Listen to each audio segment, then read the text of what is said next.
Le Seigneur soit avec vous. Évangile de Jésus-Christ selon saint Matthieu.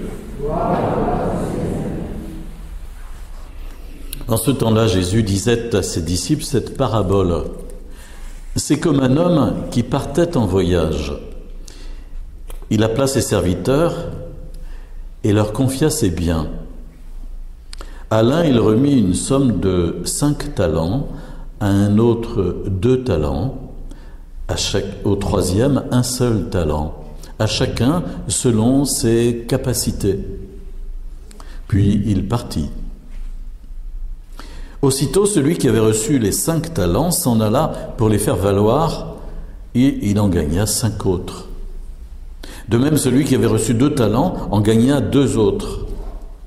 Mais celui qui n'en avait reçu qu'un alla creuser la terre et cacha l'argent de son maître.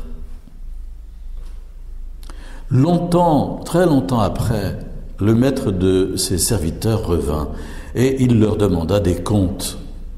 Celui qui avait reçu 5 talents s'approcha, présenta 5 autres talents et dit « Seigneur, tu m'avais confié 5 talents, voilà, j'en ai gagné 5 autres. » Son maître lui déclara « Très bien, serviteur bon et fidèle, tu as été fidèle pour peu de choses, je t'en confierai beaucoup. Entre dans la joie de ton Seigneur. » Celui qui avait reçu 2 talents s'approcha aussi et dit « Seigneur, tu m'as confié 2 talents, voilà, j'en ai gagné 2 autres. » Son maître lui déclara « Très bien, serviteur bon et fidèle, tu as été fidèle pour peu de choses, je t'en confierai beaucoup. Entre dans la joie de ton Seigneur. » Celui qui avait reçu un seul talent s'approcha aussi et dit « Seigneur, je savais que tu es un homme dur. Tu moissonnes là où tu n'as pas semé, tu ramasses là où tu n'as pas répandu le grain. J'ai eu peur. Et je suis allé cacher ton talent dans la terre. Le voici, tu as ce qui t'appartient. » Le maître lui répliqua « Serviteur mauvais et paresseux, tu savais que je moissonne là où je n'ai pas semé, que je ramasse le grain là où je ne l'ai pas répandu, mais alors il fallait placer mon argent à la banque, et à mon retour je l'aurais retrouvé avec les intérêts.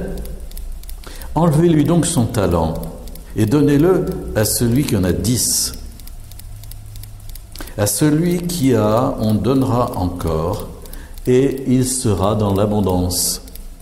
Mais celui qui n'a rien se fera enlever même ce qu'il a. Quant à ce serviteur bon à rien, jetez-le dans les ténèbres extérieures. Là, il y aura des pleurs et des grincements de dents.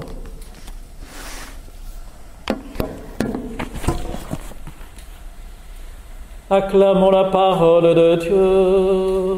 Louange à toi, Seigneur Jésus. Voilà un évangile où il est question d'argent, il est question de banque.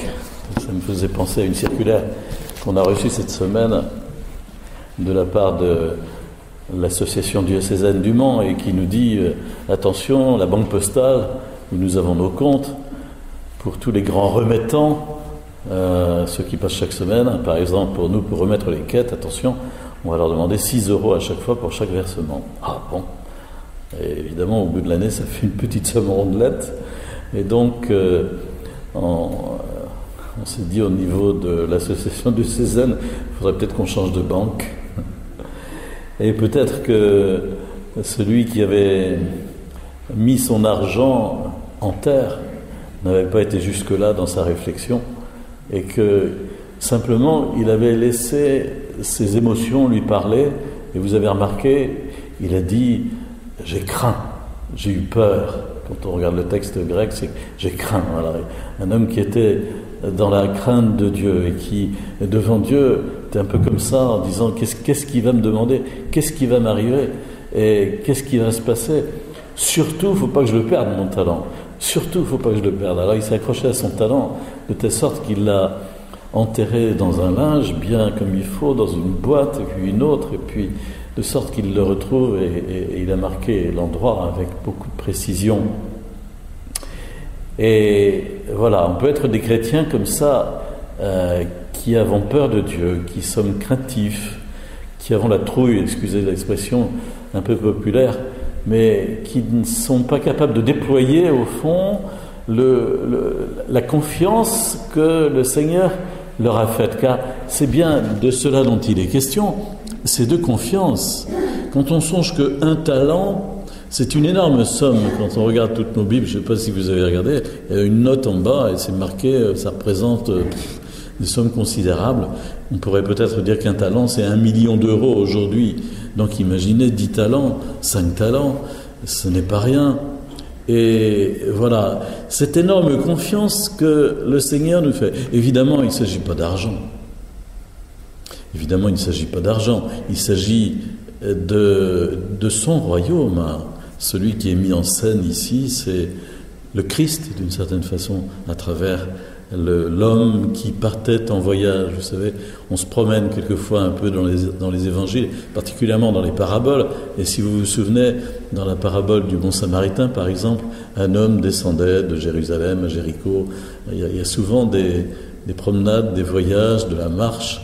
Et ici, comme dans la parabole des vignerons homicides, il est parti en voyage au loin, très longtemps, et voilà.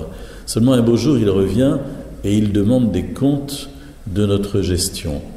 Autrement dit, il nous a partagé avec confiance la responsabilité de son royaume. Nous sommes ses collaborateurs, au fond. Nous ne sommes pas des gestionnaires, mais nous sommes ses collaborateurs, car celui qui avait reçu 10 talents ou 5 talents ont pris des risques, évidemment, pour en gagner 10 autres ou 5 autres. Ils ont forcément pris des risques, de même que le Seigneur prend des risques en nous confiant son royaume, la responsabilité de ses biens, c'est-à-dire son royaume, et en nous disant « Tu es mon collaborateur ». J'attends de toi que tu te débrouilles pour faire fructifier tout ça, que tu te défonces un peu pour que mon royaume puisse progresser au milieu de nous. Tu es mon collaborateur. Il ne nous prend pas pour des moins que rien, mais vraiment il nous partage la responsabilité d'aboutir à ce que le royaume puisse s'étendre le plus loin possible. Le plus loin possible. Vous savez, cette parole de Jésus qui dit que jusqu'aux extrémités du monde, voilà. Je suis avec vous tous les jours jusqu'à la fin des temps et allez, voilà, jusqu'aux extrémités du monde pour proclamer la parole de Dieu, jusqu'au bout de vos possibilités, jusqu'au bout de vos responsabilités. Il est question de confiance, il est question de risque, et simplement on peut retenir ces 2 mots. Le Seigneur m'a fait confiance par mon baptême, par les autres sacrements que j'ai reçus. Avant-hier, vendredi, nous avions une première rencontre pour les jeunes qui préparent leur mariage entre les paroisses de Coulan, Rouillon et la paroisse Saint-Aubin. Et la réunion se tenait à Rouillon. Et en écoutant ces jeunes qui étaient là, et on en a une autre vendredi prochain, on se disait au fond, mais quelle aventure que le mariage, n'est-ce pas? C'est pas vous qui le démentirez. Et au fond, s'ils ont une vraie décision de construire quelque chose à travers leur mariage et leur famille, c'est l'œuvre de toute une vie. Et c'est un défi, c'est un challenge. Et c'est quelque chose de grand, et c'est quelque chose de beau. Et tenir ensemble et s'accrocher l'un à l'autre en cordée, comme nous le disions, c'est vraiment quelque chose d'étonnant et qui demande un investissement jour après jour. Quel que soit le sacrement que nous avons reçu, quelle que soit la mission qui est la nôtre, le Seigneur nous confie son royaume et nous demande de le faire fructifier, non pas comme de l'argent, mais en nous engageant nous-mêmes dans un combat pour que la mise de fonds que le Seigneur a fait avec nous puisse prospérer et puis être vraiment différente au bout de notre vie. Quand on vieillit, ce qui est tout de même le cas pour quelques-uns d'entre nous, la plupart d'entre nous tous, quand on regarde en arrière, on se dit oui, au fond, c'est étonnant, le Seigneur m'a fait confiance. Sûrement, j'ai déçu sa confiance bien des fois. Le Seigneur m'a donné toutes sortes de réalités à faire fructifier. Et quand je regarde en arrière, je ne sais pas trop, au fond, quelle est la fructification. Beaucoup de choses me sont cachées. Quelquefois, je ne vois que ce qui ne va pas, les manquements, les choses qui ont été catastrophiques. Et je suis justement un peu catastrophé du résultat. Mais précisément, le Seigneur agit dans l'ombre pour rapiécer, pour transformer, pour tirer du mal un bien, ça c'est sa spécialité, il n'y a que lui qui sache vraiment faire ça. Et voilà, nous n'avons, nous, que peut-être le devant ou l'envers de la tapisserie, je ne sais pas trop, mais quand nous verrons au final, il y aura effectivement notre travail avec ses aspects positifs, mais aussi ses ratages, et également le travail du Seigneur qui certainement aura fait beaucoup pour nous soutenir et pour achever ce que nous ne pouvions faire que de façon imparfaite. Quant à la chute de la parabole, elle est assez étonnante, elle nous fait réfléchir au fond que l'attitude attentiste qui consiste à se tourner les pouces et à ne rien faire, et vraiment il me semble que dans une église de multitude comme l'église catholique, c'est une vraie question, ça. Beaucoup de baptisés, au fond, excusez-moi, mais ont un peu la tentation de se tourner les pouces et de ne pas faire grand-chose. Et la chute de la parabole fait réfléchir à celui qui a, on donnera encore, il sera dans l'abondance, mais à celui qui n'a rien se fera enlever même ce qu'il a qu'on lui avait donné et qu'il n'a pas fait fructifier. Et ça fait réfléchir.